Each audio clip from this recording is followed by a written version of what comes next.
नमस्कार। आज हम बात करेंगे एक ऐसे टॉपिक के बारे में कि इस टॉपिक को लेकर हम लोगों में बहुत ज़्यादा कन्फ्यूज़न रहता है। टॉपिक है जन्म कुंडली और वास्तु। वास्तु को लेकर जब हम कोई वीडियोस देखते हैं तो उसके अंदर बड़ा कुछ ऐसा-ऐसा बताया जाता है कि ऐसा लगता है कि साहब अगर वास्तु को नहीं देखा तो सब कुछ बर्बाद हो जाएगा। ये हमारे जीवन में बड़ी-बड़ी परेशानियाँ जो चल रही हैं, उसके पीछे हमारे घर का वास्तु हो सकता है। जन्म कुंडली के ऊपर जब कोई वीडियो देख लेते हैं, तो भी हमारे दिमाग में स्ट्रेस बढ़ जाता है कि कुंडली के अंदर ही प्रॉब्लम है, कैसे ठीक करें, क्या करें? जब दोनों देख लेते हैं, तो मन में ये प्रश्न उठता है कि किसको फॉलो करें? जन्म कुंडली के उपाय करें या वास्तु को ठीक करें? वास्तु कंसल्टेंट को फ़ोन करते हैं, बात करते हैं, तो they are taking lots of money for advising.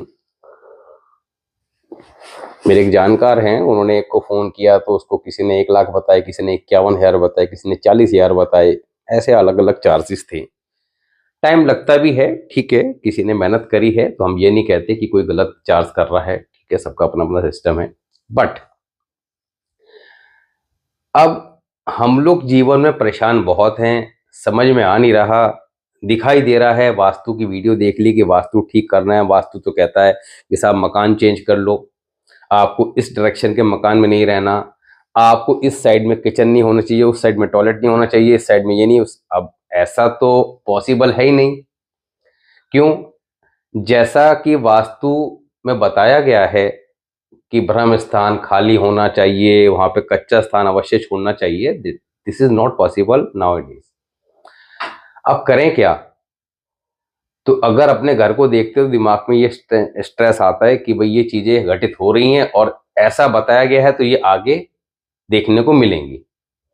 तो वास्तु को ठीक करना अपने आप में एक चैलेंजिंग काम है। नंबर 1 तरीका क्या होता है कि भाई जो हमें एडवाइस किया गया है वैस डायरेक्शन के घर में रहें, फिर उसके अंदर इस डायरेक्शन में ये चीज़ें इस हिसाब से ना हो। वास्तु भी 2 तरह का है, एक स्टैंडर्ड वास्तु जिसकी नॉलेज हम सभी को होती है कि ईस्ट, नॉर्थ, ईस्ट, वेस्ट इन सब में क्या-क्या होना चाहिए, क्या नहीं होना चाहिए, दैट इज़ कॉमन थिंग। एक होता है हमारी हॉरोस्कोप परिवार के मुखिया के according vastu, that is the real vastu. अब उस रियल वास्तु के हिसाब से अगर जाएँ तो कुंडली के अनुसार चीज़ें चेक करनी पड़ेंगी और कुंडली हमें देखनी आती नहीं है, डायरेक्शन पता नहीं है, करें तो करें क्या? अब राइट नाउ इन सब चीज़ों को सीखने का समय नहीं है, सीखने में 2-4 साल लग जाएँगे, किसी से बात करने के लिए बहुत पैसे चाहिए और बात करने के बाद जो चीज़ें एडवाइस की जाएँगी उसको इम्प्लीमेशन में लाने के लिए भी बहुत पैसे चाहिए। तो समझ लो कि भैया अभी तो 5-10 साल जो है कोई व्यवस्था दिखाई दे नहीं रही। अब क्या करें? क्या ऐसे ही कटेगा जीवन? इसके अगर हम पैरेलल बात करें तो हॉरोस्कोप। अब हॉरोस्कोप के अंदर भी वही सारी चीज़ें मैच करती दिखाई देती हैं कि आपके जीवन में ये चल रहा है, ये घटनाएँ हो चुकी हैं, ये घटनाएँ आगे होंगी, ये साल ऐसा जाएगा, ऐसा होगा, वो होगा, ये सब चल रहा है और वो सब चीज़ें हमें दिखाई देती हैं। तो हमारा को बात समझ में आती है कि yes all things are working as per astrological. तो करें तो क्या करें? देखिए एस्ट्रोलॉजी का ही एक पार्ट है वास्तु, दोनों एक दूसरे के पर्यायवाची हैं। दोनों को अगर लेके चलते हैं दैट इज़ एक्सीलेंट। बट आज आपको एक बहुत इम्पोर्टेंट फैक्ट बताते हैं कि अगर आप अपने घर के वास्तु को ठीक कर लेते हैं, तो आपकी कुंडली के अंदर जो प्लैनेट खराब पोजीशन में बैठे हैं, वो ऑटोमेटिक ठीक होना स्टार्ट हो जाएँगे। इसके अपोज़िट अगर आप अपनी लगन कुंडली के अनुसार, अपनी वर्चफल कुंडली के अनुसार रेमेडीज़ को फ़ॉलो करते हैं, तो जो प्लैनेट आप बाय बर्थ खराब लेके पैदा हुए हैं, मगर उनके जब उपाय करते हैं, तो उपाय करने से वो धीरे-धीरे ठीक होना स्टार्ट होते हैं। जब वो ठीक होना स्टार्ट होंगे, तो वो आपके घर के वास्तु को भी ऑटोमेटिक करेक्ट करते चले जाएंगे। और ये बात 101% प्रैक्टिकली ट्रू देखी गई है। इसका एक छोटा सा एग्जांपल कि मेरी हॉरोस्कोप के अकॉर्डिंग मेरे घर के बराबर में एक अच्छा खासा पार्क का स्थान है। पहले उसमें काफी समय पहले की बात है, तो बहुत लंबे समय तक उसके अंदर कोई डेवलपमेंट नहीं था। आपका झाड़ झंकार पेड़ पौधे, मतलब वहां पे आप जा नहीं सकते, ऐसे समझ लीजिए, इतनी खराब स्थिति थी। उसके लिए सभी लोगों ने बहुत एफर्ट्स किया, but no result from the government. नगर निगम ने कोई उसमें देखा दिखाई नहीं करी, कुछ उसमें ठीक नहीं किया। हमने वो छोड़ दिया क्योंकि वो हमारी पर्सनल जगह तो है नहीं, तो उसके लिए हम अपना व्यक्तिगत एफर्ट्स कैसे दें। Simply when I start to do my remedy regularly as per virtual, then after few month क्या देखा गया कि अचानक ही वहां पर नगर निगम से टीम आई, आके उसके नपाई वाई करने लगे। एंड एक हफ्ते बाद वहां पर काम स्टार्ट हो गया। तो पूछा भैया क्या हो रहा है, तो कहने लगे यहाँ पर पार्क का निर्माण किया जा रहा है। उसकी पूरी की साफ सफाई करके उसमें 8-10 लाख रुपए का खर्चा था, वो उन्होंने 8-10 लाख रुपए खर्च करके प्रॉपर तरीके से बड़ा ही सुंदर तरीके का पार्क जो है वो तैयार कर दिया। अब ये सब था क्या? It is the impact of bad Rahu, कि आपके घर के सामने या बराबर में कोई उजड़ा हुआ स्थान है। उजड़ा हुआ स्थान प्लॉट हो सकता है, कोई पार्क की जगह हो सकती है, कोई खाली जगह कैसी प्रकार की हो सकती है जहां पर आड़ कबाड़ ये सब पड़ा हो, गंदगी पड़ी हो, मतलब उजड़ा हुआ जैसे कहते हैं ना, जहाँ पे आप जाके घूम फिर जाता नहीं सकते, खराब जगह। मगर यहीं जब आप रेमेडी कर रहे थे, तो रेमेडी करने से वो राहु के बैड इंपैक्ट शो हो रहे थे कि खराब जगह थी। मगर जब आपने रेमेडी करी, वही राहु आपका ग्रेजुअली पॉजिटिव होना स्टार्ट हुआ, और जैसे वो पॉजिटिव हुआ तो उसने अचानक, क्योंकि सडन का कारक है अचानक, मतलब जिसके लिए एफर्ट्स दे रहे थे कई साल से लोग, तब तो आई नहीं। अभी ये नहीं समझ में आया कि वो आए कैसे, और वो आज तक सस्पेंस है कि किसी ने कोई एप्लीकेशन नहीं दी, कुछ नहीं किया, तो वो आ कैसे गए, ये अभी तक बात समझ में नहीं आई। कि वहां पर जब सभी लोगों से मालूम किया, पता है लगा, तो किसी ने कोई एफर्ट्स नहीं दिया, सब पता ही नहीं कैसे आया। सब सोच रहे थे कि शायद वो हमारे द्वारा कोई एफर्ट्स दिया गया, हम सोच रहे थे लोगों के द्वारा कोई एफर्ट्स दिया गया। उसी कंफ्यूजन के अंदर खैर कुछ भी हुआ, वो बन गया। तो वो राहु पॉजिटिव के सिम्टम्स थे। तो इसी प्रकार ज्योतिष के अंदर, और ये आप अपने घर में देखेंगे। अब होता क्या है कि हमारी जो एस्ट्रोलॉजिकल रेमेडी हैं, जो आपकी हॉरोस्कोप के अकॉर्डिंग आपको एडवाइस की जाती हैं, दैट इज वेरी सिंपल। किसी को कहा 800 ग्राम जो आपने जल प्रवाह करने, आप थोड़ा जल प्रवाह करने के लिए जाना टिपिकल काम है। मगर 800 ग्राम जो आते कितने के हैं? 40 रुपए के। किसी को कहा 400 ग्राम चने की दाल मंदिर देनी है, कितने की आती है? 40-50 रुपए की। अगर किसी को 43 डेज भी एडवाइस कर दिया, तो भी आप कैलकुलेट करके देखेंगे। मगर आप किसी वैसे पंडित जी के पास जाते हैं, सीधा आपको कुछ बताएंगे नहीं, महादशा अंतरदशा देख के पूजा पाठ एडवाइस कर देंगे, आपका जो 15-20 हजार रुपए की होगी, और रिजल्ट जीरो आएंगे, मिलना कुछ नहीं है। अब ऐसे में मेरी एडवाइस क्या रहती है, ये मैंने क्या समझा कि अगर हम अपनी हॉरोस्कोप के अकॉर्डिंग केवल रेमेडीज को फॉलो करें, तो हमारे घर का जितना भी वास्तु है वो ऑटोमेटिक करेक्ट होना स्टार्ट हो जाता है। इसका एक दूसरा एग्जांपल भी देते हैं आपको, और ये सारी बातें प्रैक्टिकली टेस्ट की गई हैं। तो हम लोग बहुत डरे डरे जो रहते हैं, वो डर को निकाल देना है, प्लीजेंट वे में चीजों को ठीक करना है। शुक्र एक एग्जांपल के तौर पर, शुक्र मान लिया कुंडली के अंदर खराब रिजल्ट दे रहा है। शुक्र क्या है? हमारे जीवन के अंदर ऐश्वर्य, भोग, सुख, मैरिड लाइफ, ये सब चीजों का कारक है। जिन लोगों का शुक्र अच्छा होता है उनको बड़ा टिप टॉप रहना पसंद होता है, उनको बड़ी लग्जरियस चीजें पसंद होती हैं, चेहरे पे उनके ऑटोमेटिक ग्लो रहता है। ये सब पैसे की दिक्कत नहीं होती, पैसे भी कहीं ना कहीं से आता रहता है उनके अपने टिप टॉप रहने के लिए। जिनका शुक्र खराब होता है उनके साथ क्या रहता है, घर के अंदर उनके कपड़े हमेशा बिखरे पड़े रहेंगे, अलमारियों के अंदर कपड़े जो है वो बिखरे रहेंगे, प्रॉपर सेट नहीं रहेंगे, कितना जमा लें फिर 2-4 दिन में खराब हो जाएंगे। कोई कपड़ा वहां गिरा हुआ है, कोई वहां पे है, कोई वहां पे है।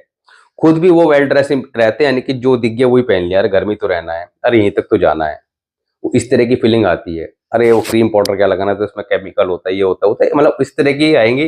परफ्यूम का यूज ना करना, गाड़ी खड़ी है तो अपना अरे पैदल ही चले जाते हैं, अरे एक्टिवा से ही चले जाते हैं, इस तरह की जो फीलिंग्स आती हैं मैरिड लाइफ के अंदर कोई वो नहीं है उनके, तो लाइफ पार्टनर के साथ रिलेशन हेल्दी नहीं है, मतलब वो पीस ऑफ माइंड नहीं है। It is the symptoms of bad Venus. When you start the remedy of Venus according to your birth chart and Varshfal and regularly doing something sometime, तो जब वो धीरे धीरे ठीक होना स्टार्ट होगा देन यू विल फाइंड कि आपकी यही सब चीजों के प्रति इंटरेस्ट क्रिएट होगा। आपका मन करेगा, अब मान लिया आप जेंट्स हैं, आप रेमेडीज कर रहे हैं तो उसका इफेक्ट घर पे जा रहा है, वाइफ क्या है, पत्नी है, तो आप रेमेड कर रहे हैं तो आपने देखा कुछ टाइम करने के बाद कि ऑटोमेटिक जो है वो अपने आप को ठीक रखना उसने स्टार्ट कर दिया, वरना वो भी ऐसी घूम रही थी। कपड़े आपने देखा कुछ दिनों बाद जो है वो प्रेस दिखाई दे रहे हैं, थोड़ा घर ठीक ठाक दिखाई दे रहा है, मतलब वो सब चीजें ऑटोमेटिक धीरे धीरे ठीक होना स्टार्ट हो जाएंगी। तो वो जो वास्तु का इफेक्ट है वो आप लगन कुंडली और वर्ष फल के जब उपाय करते हैं, क्योंकि वो इजी टू डू है। हालांकि यहां पर जब हम बात करते हैं तो कुछ स्मॉलेस्ट रेमेडी भी एडवाइस करते हैं जो घर में रखने से वास्तु को ठीक करती है, मगर आपको एक बहुत इंपॉर्टेंट रेमेडी भी दे देते हैं कि वास्तु है क्या। वास्तु है हमारे घर के नेगेटिव एनर्जी, छोटी छोटी चीजें।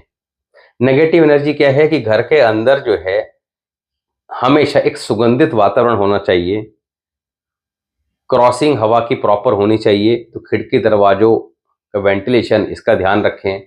घर में किसी प्रकार के जाले डस्ट वगैरह नहीं होनी चाहिए, इसका ध्यान रखें। किसी प्रकार का खराब सामान घर में नहीं होना चाहिए, जो काम का सामान है वो रखें, जो फालतू का सामान है ये सब 5 साल बाद 10 साल बाद काम आएगा, जीवन में कभी काम आ सकता है, उसकी क्या जरूरत है, हटाइए। जंग लगा सामान ये मत रखिए। तो इस तरह का जब आड़ कबाड़ यानी कम से कम सामान रहेगा तो सफाई प्रॉपर होगी, सफाई प्रॉपर होगी तो नेगेटिव चीजें आपको रहेंगी नहीं। धूप बत्ती सुबह शाम जरूर जलाइए, घर के अंदर डेली गंगा जल छिड़किए, और कोई रूम स्प्रे वगैरह जो है वो भी थोड़ा थोड़ा छिड़क दे कीजिए। ये छोटे छोटे से काम जब आप करना स्टार्ट करेंगे देन यू विल फाइंड जूते चप्पल प्रॉपर एक जगह होने चाहिए। अगर उसका कोई रखने की रैक हो तो वो बंद होनी चाहिए, या नहीं कि इधर कहीं भी रखे हैं। तो जब इन चीजों को आप रेगुलर फॉलो करेंगे देन यू विल फाइंड कि आपके वास्तु के छोटे छोटे से ये उपाय और साथ ही लगन कुंडली के उपाय जब आप इन चीजों को लेके चलते हैं तो 100% आपको रिजल्ट दिखाई देते हैं। आज एक हॉरोस्कोप की हम बात कर रहे हैं, तो आज का जो कंक्लूजन था वो ये था कि वास्तु को लेके बहुत ज्यादा स्ट्रेस नहीं लेना है। सिंपली अपने हॉरोस्कोप को पकड़ो, उसके उपाय करो और चीजों को ठीक करो। वास्तु की बात आगे कभी करेंगे, बहुत इजीएस्ट वे में करेंगे जिससे कि हर कोई इजीली समझ जाए कि अपने घर के वास्तु को ठीक कैसे करना है। कुछ चीजों के लिए खाली उपाय भी काम नहीं करते, वहां पे थोड़ा बहुत वास्तु को ठीक करना पड़ता है, मगर फिर भी अगर आप केवल इसी के उपाय करते हैं तो 90% 80% तक आप करेक्ट कर पाएंगे। आज एक हॉरोस्कोप ले रहे हैं तृप्ति जी की। इनकी 3 प्रॉब्लम है। सेल्फ हेल्थ इशू से बहुत ज्यादा परेशान है, बेटी के हेल्थ इशू भी बहुत ज्यादा परेशान कर रहे हैं, मैरिड लाइफ डिस्टर्ब है। 3 प्रश्न है, तीनों प्रश्नों का आंसर बिना कुंडली को चेक करे समझने का प्रयास करेंगे कैसे है। यहां पर इनकी डिटेल है 28/12/86 4:42 सुबह के और जयपुर। अब सबसे पहले हम कुंडली अभी नहीं देखते। Self health issue, self health issue के लिए हमें हमेशा 2 चीजों को कंसिडर करना पड़ता है किसी भी चीज को देखने के लिए। एक कुंडली का घर और एक कुंडली के अंदर प्लैनेट, यानी घर और ग्रह दोनों को देखना है। जैसे फॉर एग्जांपल आपको पता है कि भाई संतान भाव क्या होता है, 5वां घर। संतान का कारक क्या है, केतु। तो यहां पर पांचवा घर और केतु दोनों को लेके चलेंगे। इसी तरह सातवां घर क्या है? मैरिड लाइफ का। सात मैरिड लाइफ का कारक कौन सा घर है? शुक्र। तो शुक्र और सातवां घर दोनों को लेके चलेंगे। इसी तरह हम बात कर रहे हैं self health issue. Health issue किसे आएंगे? शरीर को ना। शरीर को जब कष्ट होगा तो क्या होगा? Health issue. हमारे शरीर को किससे देखा जाता है? That is the first house, लगन कुंडली। हमारा जो लगन भाव है, पहला घर जो है, ये हमारा शरीर है। हमारा शरीर ही कुंडली के बाकी जो बचे 11 घर हैं उनसे रिलेटेड पॉजिटिव या नेगेटिव जो भी चीजें मिलती हैं वो कौन फेस करेगा? हमारी बॉडी। किसी के एसिडिटी के अगर इश्यू आएगा तो कहां मिलेगा? शरीर के अंदर ही तो मिलेगा। किसी को कोई कष्ट आएगा शरीर झेलेगा, किसी को कोई सुख मिलेगा तो शरीर को तो मिलेगा सुख। तो यहां पर लगन कुंडली लगन चार्ट इज एवरीथिंग। और लगन चार्ट के अंदर अगर हम बात करें तो लगन भाव की बात कर रहे हैं। लगन भाव के अंदर अब मैं इनके ये बता रहा हूं कि बिना कुंडली को अभी चेक करे हमें चीजों को समझना कैसे, यानी कि लगन जो हमारा इस ऐसे जातक का लगन जो है वो कहीं ना कहीं डिस्टर्ब होगा। लगन के अंदर कुछ ना कुछ खराबी होगी, सेल्फ इश्यू। दूसरा, डॉटर हेल्थ इश्यू। डॉटर क्या होती है? आपको सबको पता है, मरकरी। और डॉटर क्या है? औलाद भी तो है। तो औलाद की बात करें तो पांचवा घर, डॉटर की बात करें तो मरकरी। केतु भी औलाद का कारक होता है बट स्पेसिफिक मेल चाइल्ड का होता है। अगर किसी के मेल चाइल्ड ना हो तो then Ketu is also connected with your child. मगर बुध यहां पर बहन, बेटी, बुआ, मासी, साली का कारक भी होता है। तो यानी हमें किसको देखना है? पांचवा घर। उधर आपका लगन की बात करी थी तो यहां पर लगन लगन और साथ ही अगर प्लैनेट की बात करें तो सूर्य। सूर्य और लगन। दूसरा क्वेश्चन था इनका डॉटर हेल्थ इश्यू, पांचवा घर और मरकरी, साथ ही केतु को भी देख लेंगे। तीसरा प्रश्न क्या है इनका? मैरिड लाइफ में डिस्टरबेंस। मैरिड लाइफ की बात करें तो सातवां घर और शुक्र। अब इन तीनों को देख के चलेंगे और बड़ा इजीली तरीके से आप समझ जाएंगे कि कैसे चीजों को पकड़ना है। यहां पर इनकी ये डिटेल है 28/12/86 4:42 सुबह के जयपुर। इसके अकॉर्डिंग ये लगन चार्ट है एंड दैट इज वर्षफल। वर्षफल इनका 28/12 से शुरू हुआ है अभी और 28/12/25 तक रहेगा। लगन कुंडली में हमने सबसे पहले बात करी इनके पहले क्वेश्चन की, लगन। लगन के अंदर अगर देखा जाए तो स्कॉर्पियो लगन है और शनि बैठे हुए हैं। तो शनि बैठे हुए हैं। शनि क्या है? दुख के देवता। किसके देवता? दुख के। लगन के अंदर शनि नीच की अवस्था में आ जाते हैं, यानी कालपुरुष कुंडली के हिसाब से देखें तो वहां 1 नंबर के राशि आते हैं और शनि नीच के हो जाते हैं। साथ ही यहां पर स्कॉर्पियो राशि के अंदर है, मंगल की राशि में है, इसके अंदर भी ये कंफर्ट जोन में नहीं होते। तो शनि यहां पर कमजोर होकर लगन भाव में बैठ गए तो क्या देंगे?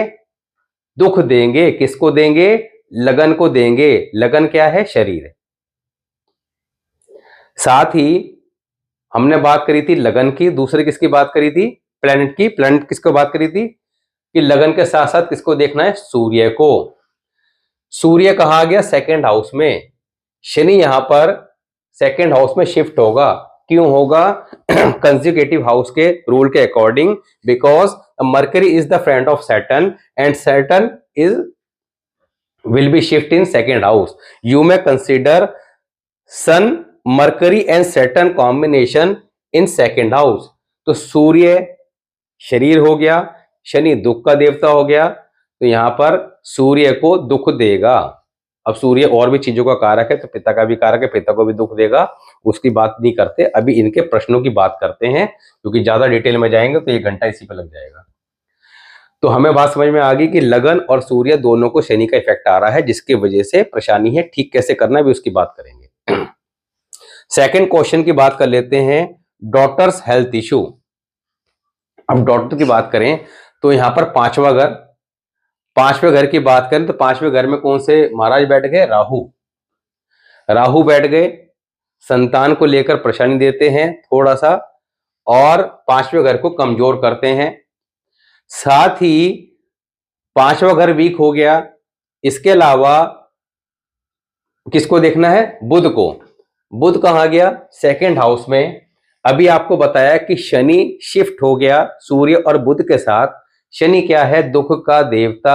बुध क्या है? बहन, बेटी, बुआ, मासी, साली, लड़की। ये क्योंकि तृप्ति जो है वो एक महिला है, तो महिला के केस में साली की जगह हम लोग ननंद, ननंद यानी कि पति की सिस्टर, उसको लेके चलेंगे। तो इनकी हॉरोस्कोप के अकॉर्डिंग बहन, बेटी, बुआ, मासी और ननंद, इन पांचों को किसी न किसी कारण जीवन में दुख देखने को मिलेगा।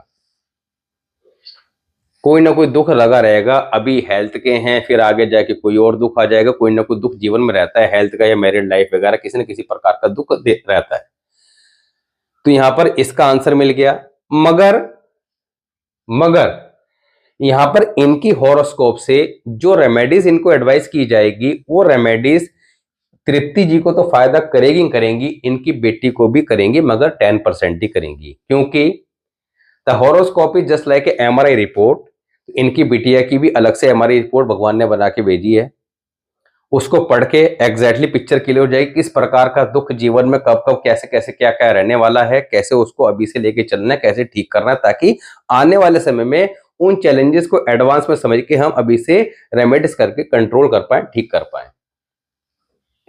मैरिड लाइफ डिस्टर्ब, सातवें घर पे आ जाओ। सातवें घर के अंदर कोई ग्रह नहीं है, शनि की दृष्टि आ रही है, शनि की दृष्टि आ रही है।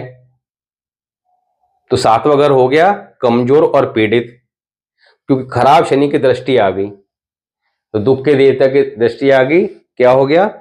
सातवां घर कमजोर हो गया। इसके अलावा हमने बात करी थी वीनस की।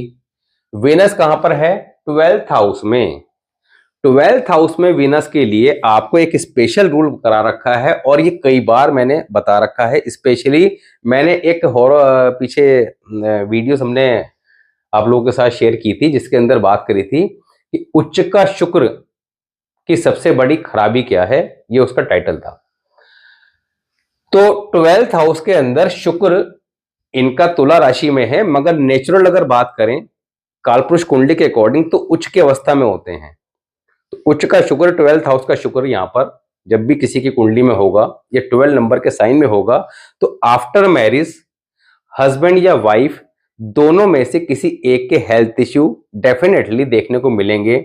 जिसका शुक्र मजबूत होगा वो बच जाएगा, जिसका कमजोर होगा वो बीमार रहेगा, कुछ ना कुछ लगा रहेगा। दूसरा, तो यहां पर शुक्र 12th हाउस में आ गया, कमजोर होकर बैठ गया। दूसरा, चंद्र और शुक्र शिफ्ट हो गए फर्स्ट हाउस में, because the Venus is the friend of Saturn. तो चंद्रमा के साथ शुक्र जब आएगा तो चंद्रमा के साथ यहां पर शिफ्ट होगा, अकेला नहीं आएगा। तो यू में consider Saturn, moon and Venus combination in first house. Moon क्या है? मून की जब हम बात करते हैं, पीस ऑफ माइंड। मून क्या है? Piece of mind. मून क्या है? हैप्पीनेस। मून क्या है? Liquid cash. मून क्या है? प्रॉस्पेरिटी। मून क्या है? हेल्थ। मून क्या है? एजुकेशन। ये सारी चीजें मून से हैं। शुक्र क्या है? Married life. शनि क्या है? दुख के देवता। अब इतनी सी बात समझ में आ गई। तो चंद्रमा जब आके मिलेगा तो चंद्रमा माँ का कारक भी है, तो माँ भी जीवन में, माँ को भी कोई ना कोई दुख का देवता है। शुक्र आएगा तो मैरिड लाइफ, शुक्र और शनि मिल जाएंगे तो मैरिड लाइफ में दुखी, the life partner will be dominating in nature. बात समझ में आ गई? तो यहां पर हैप्पीनेस गई, मून हेल्थ है, वेल्थ है, सब कुछ है, तो यहाँ पर ये सब चीजें डिस्टर्ब करेगा। हालांकि इनकी कुंडली में पैसा कमाने के योग अच्छे हैं। अगर तृप्ति जी वर्किंग वुमेन है कोई, तो पैसा अच्छा कमा सकती हैं, इसमें कोई संदेह नहीं है। पैसा कमा भी लेंगी, जोड़ भी लेंगी। The chart is good for career, but where is the issue? The issue related to married life and 5th house. 5th house किसका है? संतान का, रोमांस का और एजुकेशन का मेनली देखी जाती हैं। और सातवां घर पार्टनरशिप, मैरिड लाइफ। तो यहाँ पर चीजों को ठीक कैसे करना है, प्रेडिक्शन की बात करें तो अभी बहुत सारी दे सकते हैं। ऐसे जातक को भविष्य की चिंता जरूरत से ज्यादा सताती है। They always worried about the future but they should not worried about the future. If they worried the problem will come more. अगर जातक जरूरत से ज्यादा भविष्य की चिंता करेगा तो प्रॉब्लम्स उतनी ज्यादा आएंगी। इनको सभी चीजें ईश्वर पे छोड़ देनी चाहिए और अपना काम करना चाहिए, क्योंकि हमारे हाथ में कुछ भी नहीं है। We can't do anything in our life, we are just like a कठपुतली। तो हमें ईश्वर घुमाता है, प्लैनेट्स हमें घुमाते हैं। अब आप कहेंगे प्लैनेट घुमाते तो हम क्या करने आए हैं, तो ये एक अलग विषय है। क्योंकि जो लोग होते हैं ना, कहीं मन में क्यूरियोसिटी रहती है कि अच्छा ऐसा है तो फिर ऐसा क्यों है, फिर हम क्या करने आए हैं, फिर ऐसा क्यों है, फिर तो चुपचाप घर में बैठ जाएं, फिर तो रोटी भी क्यों बनानी, फिर बाहर क्यों जाना नौकरी करने के लिए, खाना भी क्यों खाना हो तो ईश्वर डाल देगा मुंह में। ऐसे भी मिलेंगे लोग। इन सब बातों के भी आंसर हैं, क्योंकि ये सब मेरे भी साथ भी थे, मगर अभी वो पॉसिबल नहीं है। तो हमें करना क्या है तृप्ति जी, लगन कुंडली के अनुसार गले में एक चांदी की चैन पहन के रखिए। बरसात का पानी अपने घर की छत पर हमेशा स्टोर करके रखें, ओपन टू स्काई। दूसरा, साधु फकीर सन्यासी को कभी किसी प्रकार का भोजन या डोनेशन नहीं देनी, किसी बच्चे के एजुकेशन के लिए पैसा नहीं देना। पीपल के पेड़ पर डेली जल चढ़ाना है। बरगद का पेड़ अगर कोई आपके आसपास हो तो उसके ऊपर उस पर भी आपने दूध, चीनी और पानी मिलाकर चढ़ाना है। गीली मिट्टी का तिलक माथे पे लगाना है। साथ ही आपने एक 50 से 60 ग्राम का चांदी का ठोस हाथी अपने घर की ईस्ट डायरेक्शन में चांदी कटोरी में खड़ा करके रखना है। थोड़ा गंगा जल डालकर आगे के दोनों पैरों में लाल रंग का रेशमी धागा बांध दें। गले में जो चांदी की चैन पहननी है वो चांदी की ठोस गोली के साथ पहनिएगा। ये जो काम बताए हैं ये आजीवन भर के लिए। एक लाल कपड़ा लीजिएगा, उसमें 3-4 मुट्ठी सौंफ डालकर लाल रंग का रबर बैंड लगाकर तकिए के नीचे रख के सोनी है। बेडरूम में ब्लू कलर अवॉइड करना है, नीले रंग के कपड़े भी अवॉइड करने हैं। और बेडरूम में तो स्पेशली जैसे कि वॉल पेंट, बेडशीट, कर्टेन, ये सब अवॉइड करना है। तो इन चीजों को लॉन्ग लाइफ लेके चलना है जो अभी बताई है। ये काम करेंगे धीरे धीरे, मगर प्रॉब्लम को जड़ से ठीक करेंगी। वर्षफल की बात करें तो वर्षफल remedies are most important part of consultation. अभी आपका वर्षफल स्टार्ट हुआ है, दिसंबर 25 तक चलेगा। क्या करना है, आपने